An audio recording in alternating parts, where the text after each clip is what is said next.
നീ കഴിഞ്ഞ ദിവസം പറഞ്ഞല്ലേ ഏതാണ്ട് നമ്മളൊരു ചെറിയ എമൗണ്ട് അടച്ചു കഴിഞ്ഞാൽ നമുക്ക് മോർഗേജിൽ എന്തോ വലിയ പൈസ ലാഭിക്കാമെന്നോ കുറേ വർഷം മുമ്പ് മോർഗേജ് അടച്ചു തീർക്കാമെന്നോ അങ്ങനെ എന്തോ കാര്യങ്ങൾ പറഞ്ഞല്ലോ. അത് ശരിക്കും ഉള്ളതാണോ അത്? അത് ശരിക്കും ഉള്ളതാണ് രഹിത്തെ. അത് ഞാൻ കഴിഞ്ഞ ദിവസം ഞാൻ നേരത്തെ തന്നെ അറിയാമെങ്കിലും കഴിഞ്ഞ ദിവസം എൻ്റെ ആ റീമോർഗേജിൻ്റെ സമയത്താണ് എനിക്കത് മനസ്സിലായത്. അത് വളരെയധികം ഹെൽപ്ഫുള്ളായിരുന്നു. അത് നമ്മുടെ ആൾക്കാർക്ക് നമ്മുടെ പ്രേക്ഷകർക്ക് കൂടി ഒന്ന് പറഞ്ഞു കൊടുത്തു കഴിഞ്ഞാൽ അവർക്കും ഭയങ്കര ഹെൽപ്ഫുള്ളായിരിക്കും. ഓക്കെ, അതൊരു നല്ല പരിപാടിയാണ്. അപ്പം നമുക്കൊരു വീഡിയോ ആയിട്ടൊന്ന് ചെയ്തേക്കാം. അതിനൊന്ന് പറഞ്ഞ് ചെയ്തേക്കാം. അപ്പം നമ്മുടെ നേഴ്സസ് ഓൺ വീൽസിൻ്റെ അടുത്തൊരു വീഡിയോയിലേക്ക് സ്വാഗതം. ഇന്ന് നമ്മളൊരു മോർഗേജ് ടിപ്പ്, അതായത് മോർഗേജിൽ നമ്മളെല്ലാവരും എന്തായാലും മന്ത്ലി ഒരു എമൗണ്ട് അടയ്ക്കുന്നുണ്ട്. അപ്പം ഒരുപാട് വലിയ എമൗണ്ട് ഒന്നുമല്ല, ഒരു ചെറിയ എമൗണ്ടും കൂടെ എക്സ്ട്രാ അടച്ചുകൊണ്ട് നമുക്ക് മോർഗേജ് നേരത്തെ എങ്ങനെ അടച്ചു തീർക്കാം, അതിലൊരു വലിയൊരു തുക എങ്ങനെ നമുക്ക് സേവ് ചെയ്യാം, അതായത് ഇൻട്രസ്റ്റ് ആയിട്ട് അടച്ച് കളയാതെ സേവ് ചെയ്യാം എന്നുള്ളതിനെക്കുറിച്ചാണ് ഇന്നത്തെ വീഡിയോ. അപ്പോൾ എല്ലാവർക്കും നമ്മുടെ വീഡിയോയിലേക്ക് സ്വാഗതം. Hi viewers, welcome to the channel. അപ്പോൾ സുരേഖയാന്ന് ചോദിച്ചിട്ട് ഞാനിപ്പോൾ എൻ്റെ ഒരു എക്സാമ്പിൾ പറയുവാണെങ്കിൽ, ഞാൻ ഒരു 1200 അടയ്ക്കാൻ തുടങ്ങിയ മോർഗേജാണ്. അത് ഇൻട്രസ്റ്റ് കൂടി ഇപ്പോൾ ഒരു 1600 1700 പൗണ്ടിനടുത്താണ് അടച്ചുകൊണ്ടിരിക്കുന്നത്.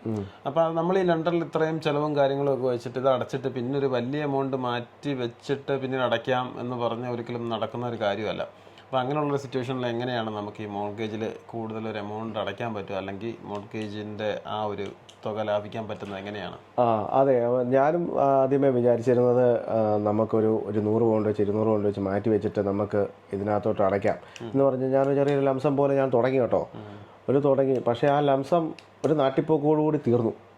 അല്ലെങ്കിൽ അത് പൈസ നമ്മുടെ വേറൊരു വഴിക്ക് മാറി തീർന്നു പോയി. ആ മോർഗേജ് കൂടി ഇപ്പോഴത്തെ ഇൻട്രസ്റ്റ് റേറ്റിന് കൂടി വന്നതല്ലാതെ ഒന്നും നടന്നില്ല. അപ്പോൾ അങ്ങനെ ഇരുന്നപ്പോഴത്തേക്കുമാണ് ഞാൻ കുറേ നാളുകൾക്ക് മുമ്പ് നമ്മുടെ ഒരു സുഹൃത്ത് വഴി ഇങ്ങനെ ഒരു കാര്യം അറിഞ്ഞതും. പലപ്പോഴായിട്ട് നമുക്കിത് അറിയാമെങ്കിലും പക്ഷേ ആരും നമ്മളോട് പറഞ്ഞു തരില്ല ഇത് എന്താ സംഭവം എന്നാന്നുള്ളത്, എങ്ങനെ ചെയ്യാം, എന്ത് ചെയ്യാം, എങ്ങനെയാണ് ഇത് ചെയ്യേണ്ടത് എന്നുള്ള ആരും പറഞ്ഞു തരില്ല. അപ്പോൾ ഞാൻ അങ്ങനെ ചെയ്തു. അങ്ങനെ എനിക്ക് നല്ലൊരു ലാഭം ഇതിനകത്തുണ്ടായി. അതിൻ്റെ ഫ്യൂച്ചറിലെ ബെനിഫിറ്റിനെ കുറിച്ച് ഓർന്നപ്പോൾ ഞാൻ ഞെട്ടിപ്പോയി. അതായത് നമ്മുടെ ആ ബാങ്കിലെ മോർഗേജ് അഡ്വൈസേഴ്സ് നമ്മുടെ റീമോർഗേജ് ചെയ്യുന്ന സമയത്ത് പറഞ്ഞു തന്നപ്പോഴത്തേക്കും സത്യം പറഞ്ഞിട്ടുണ്ടെങ്കിൽ ഞെട്ടിപ്പോയി എത്രത്തോളം ലാഭം ഉണ്ടാവും എന്നുള്ളത്. അപ്പോൾ ഈ ലാഭം ഉണ്ടാവുന്നു പറഞ്ഞല്ലോ. അപ്പം ഇത് നമ്മളൊരു എത്ര എമൗണ്ട് വെച്ച് ഇതിപ്പോൾ എങ്ങനെ അടയ്ക്കണം മന്ത്ലി ഇല്ലേ? അതെ, എത്ര എമൗണ്ട് വെച്ച് അടയ്ക്കണം, അല്ലെ അതെങ്ങനെയാണ് അതിൻ്റെ കാര്യങ്ങളൊന്ന് വിശദമാക്കി പറയാമോ? അതെ, അപ്പോൾ നമുക്ക് നമ്മുടെ മോർഗേജിലേക്ക് ഏത് ബാങ്കിലും, ചില ബാങ്കിൽ അതിൻ്റെ എക്സെപ്ഷൻസ് ഒക്കെ ഉണ്ട്, നമുക്ക് ഏത് ബാങ്കിലെടുത്താൽ ഓൾമോസ്റ്റ് എല്ലാവിധ ബാങ്കുകളിലും നമുക്ക് ഒരു വർഷം നമുക്ക് 10% വരെ മോർഗേജിലേക്ക് നമുക്ക് അഡീഷണൽ ആയിട്ട് അടയ്ക്കാൻ പറ്റും. അതായത് ഇപ്പോൾ ഒരു 3 lakhs വീടാണ് എടുത്തേക്കുന്നതെങ്കിൽ ഒരു 30,000 പൗണ്ട് വരെ നമുക്ക് അങ്ങനെയല്ല, 3 lakhs മോർഗേജ് ആണ് ഉണ്ടെങ്കിൽ ബാങ്കിൽ നീ എത്ര രൂപ കൊടുക്കാനുണ്ട്, ഫോർ എക്സാമ്പിൾ 3 lakhs ആണ് നീ കൊടുക്കാനുള്ളത്, അതിൽ 30,000 വരെ നിനക്ക് ഒരു വർഷത്തേക്ക് 350 മോർഗേജ് ആണ് സപ്പോസ് നമ്മൾ ഡിപ്പോസിറ്റും അടച്ചതും എല്ലാം കഴിഞ്ഞ് 3 ആണ് അടയ്ക്കാനുള്ളതെങ്കിൽ അടയ്ക്കാനുള്ളതിന്റെ 10%. 3 lakh ആണെങ്കിൽ ഒരു 30,000 നമുക്ക് മാക്സിമം അടയ്ക്കാൻ പറ്റുള്ളൂ ഒരു വർഷം മാക്സിമം മോർഗേജിലേക്ക് അടയ്ക്കാം. അല്ലെങ്കിൽ അത് ഇയർലി റീപേയ്മെന്റ് ഫൈൻ എന്നൊക്കെ പറഞ്ഞ് കുറച്ച് പൈസ ചാർജ് അടച്ചിട്ട് വേണം നമ്മൾ അതിൽ കൂടുതൽ അടയ്ക്കാൻ. പക്ഷേ നമ്മൾ അത് ചെയ്യുന്നില്ല. നമ്മൾ 10% തന്നെ ഉണ്ടാക്കാന്ന് പറഞ്ഞു കഴിഞ്ഞിട്ടുണ്ടെങ്കിൽ നമുക്കറിയാം എളുപ്പമുള്ള കാര്യമല്ല, അത് നടക്കുകയില്ല. അപ്പം അതിന് പകരം നമ്മൾ വേറൊരു ടെക്നിക്കുണ്ട്. ആ ടെക്നിക്കാണ് ഞാൻ ചെയ്തത്. അത് ഞാൻ നിങ്ങൾക്ക് പറഞ്ഞു തരുന്നു. ഓക്കെ, അപ്പോൾ ഈ ടെക്നിക്ക് എന്ന് പറഞ്ഞു, ഇപ്പം ഈ പറഞ്ഞതെന്ന് പറഞ്ഞാൽ 100-500 ഒക്കെ അടയ്ക്കണം എന്ന് പറഞ്ഞാൽ നടക്കുന്ന കാര്യമൊന്നുമല്ല. കാരണം ഈ ലണ്ടനിലെ, അല്ലെങ്കിൽ ലണ്ടനിലല്ല UK-ലെ ഇപ്പോൾ എല്ലാവരും ചിലവൊക്കെ കഴിഞ്ഞിട്ട് 500 പൗണ്ടൊക്കെ മന്ത്ലി അടയ്ക്കാന്ന് പറഞ്ഞാൽ നടക്കുന്ന കാര്യമൊന്നുമല്ല. അപ്പം അതിൽ കുറഞ്ഞ ഒരു ചെറിയ എമൗണ്ടിലൊക്കെ നടക്കുന്ന കാര്യം വല്ലതും ആണോ ഇത്? അതെ, അതായത് ഞാൻ എന്താ ചെയ്യുന്നത് വെച്ചിട്ടുണ്ടെങ്കിൽ, ഞാൻ ബാങ്കിലെ നമ്മുടെ മോർഗേജ് ഡിപ്പാർട്ട്മെൻറ്റ്സ് ഉണ്ടല്ലോ നമ്മുടെ ഏത് ബാങ്കിൽ, ഞാൻ ഹാലിഫാക്സിലായിരുന്നു. അപ്പോൾ ഒരു ദിവസം ഞാൻ നമ്മുടെ ആ ഹാരോ സ്ട്രീറ്റ് വഴി ഒന്ന് നടന്നപ്പോഴത്തേക്കും ജസ്റ്റ് ഒന്ന് കയറിയതാണ്. അവിടെ ഏതാണ്ട് മോർഗേജ് ഫെയർ ഏതാണ്ട് നടക്കുന്നു എന്നൊക്കെ പറഞ്ഞിട്ട് ഞാനിങ്ങനെ ജസ്റ്റ് ഒന്ന് കയറിയപ്പോഴത്തേക്കും ലക്കിലി അവിടെ ഇരുന്നൊരു പുള്ളി മലയാളിയായിരുന്നു. അങ്ങനെ ആ പുള്ളി ഇങ്ങനെ ഒരു കാര്യങ്ങൾ പറഞ്ഞപ്പോഴത്തേക്ക് പുള്ളിയാണ് എന്നോട് പറഞ്ഞത്, നിനക്ക് മോർഗേജിലേക്ക് നമുക്കൊരു ഡയറക്റ്റ് ഡെബിറ്റ് വെക്കാം. അതായത് ഒരു 100 പൗണ്ടോ അല്ലെങ്കിൽ 200 പൗണ്ടോ നിനക്ക് മോർഗേജിലേക്ക് ഡയറക്റ്റ് ഡെബിറ്റ് വെക്കാം. ഈ ഡയറക്റ്റ് ഡെബിറ്റ് നിൻ്റെ മോർഗേജിൻ്റെ മുതലിലേക്ക്, അതായത് പ്രിൻസിപ്പൽ എമൗണ്ടിലേക്കാണ് കയറുന്നതെന്നും, അതായത് നമ്മുടെ മന്ത്ലി മോർഗേജ് അടവ് കൂടാതെ ഒരു സെപ്പറേറ്റ് ഡയറക്റ്റ് ഡെബിറ്റ് നമുക്ക് സെറ്റ് ചെയ്ത് വെക്കാൻ പറ്റും.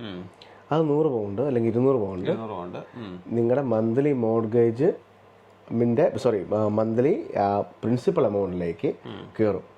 ആ കയറുന്ന പൈസ ഫ്യൂച്ചറിൽ മൊത്തം ആനുവൽ ഇൻട്രസ്റ്റ് റേറ്റിൽ കൂട്ടുമ്പോൾ അത്രയും പൈസ, അതായത് മുതലിലേക്ക് അത്രയും ആഡ് ചെയ്ത് കഴിഞ്ഞിട്ട് ബാക്കിയുള്ള പൈസയ്ക്കേ ഉള്ളൂ ഇൻട്രസ്റ്റ് റേറ്റ് കൂട്ടുന്നത്. അത് നീ 30 വർഷത്തേക്ക് അല്ലെങ്കിൽ 25 വർഷത്തേക്ക് നമ്മുടെ സുഹൃത്തുക്കളെല്ലാം എടുത്തിരിക്കുന്നു, നമ്മളും എടുത്തിരിക്കുന്നു. അതെ, മിനിമം ഒരാൾ മോർഗേജ് എടുക്കുമ്പോൾ എങ്ങനെ ഒരു 30 അല്ലെങ്കിൽ 35 ഇയേഴ്സ് എടുക്കുന്നത്. ആ 35 ഇയേഴ്സിലേക്ക് കാൽക്കുലേറ്റ് ചെയ്യുമ്പോഴത്തേക്കും വളരെ വലിയൊരു എമൗണ്ട് ആണെന്നുള്ളത് ഞാൻ ഞെട്ടിച്ചു കളഞ്ഞു തന്നെ. അതെ അതെ, ശരിക്കും പറഞ്ഞാൽ ഒരു 100 പൗണ്ട് എന്നൊക്കെ പറയുമ്പോൾ ഒരാൾക്കും ചിലവരിക്കോ അല്ലെങ്കിൽ പിടിച്ച് വെക്കണം എന്ന് പറഞ്ഞാൽ ഈസി ആയിട്ട് പറ്റും.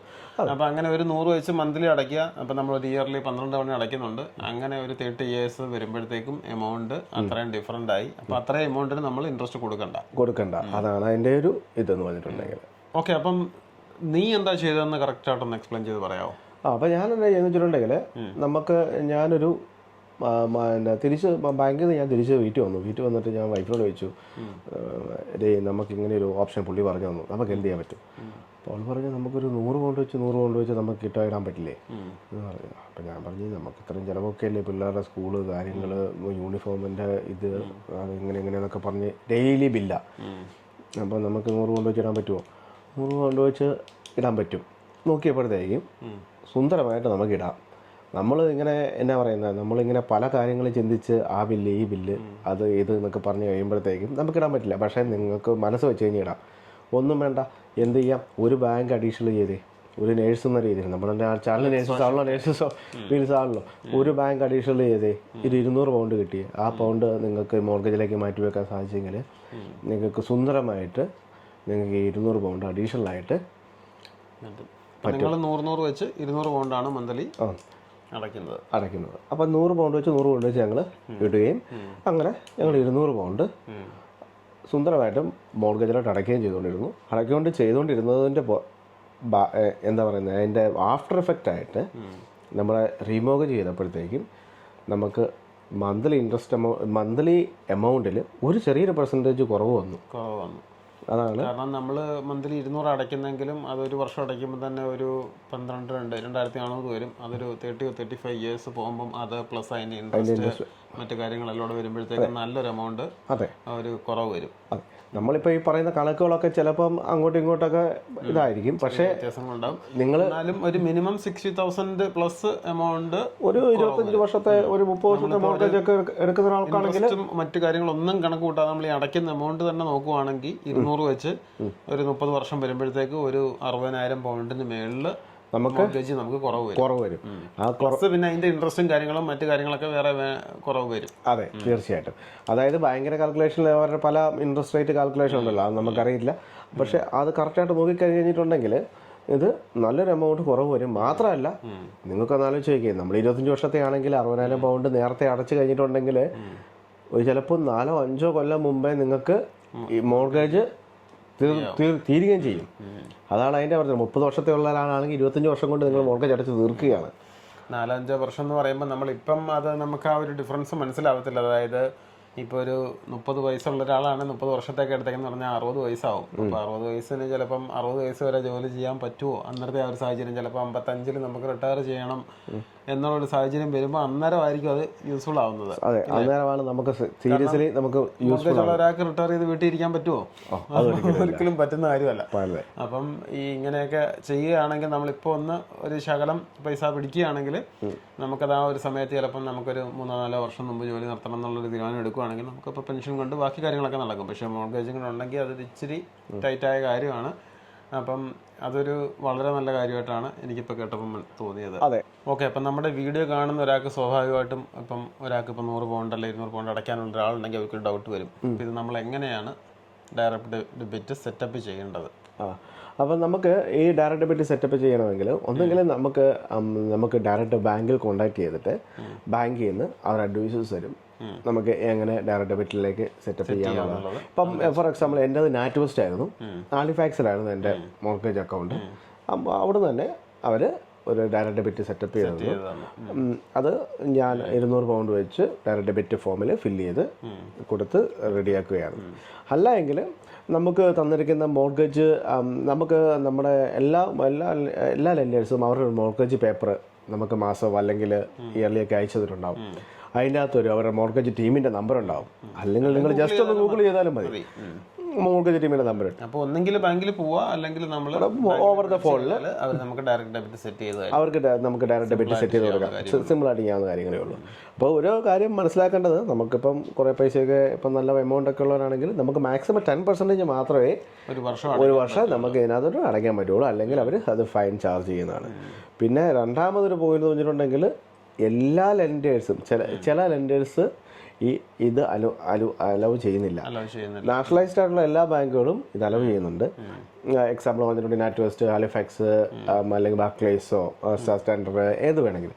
അല്ലാതെ ചില ഈ ബിൽഡിംഗ് സൊസൈറ്റികൾ അങ്ങനെയുള്ളത് ഞാനത് സെർച്ച് ചെയ്ത് നോക്കിയപ്പോഴത്തേക്കും അങ്ങനെയാണ് എനിക്ക് മനസ്സിലായത്. ചില ബിൽഡിംഗ് സൊസൈറ്റികൾ അങ്ങനെയുള്ള കാര്യങ്ങളൊന്നും അവർ ഓവർ പേയ്മെൻറ്റ് അലവ് ചെയ്യുന്നില്ല.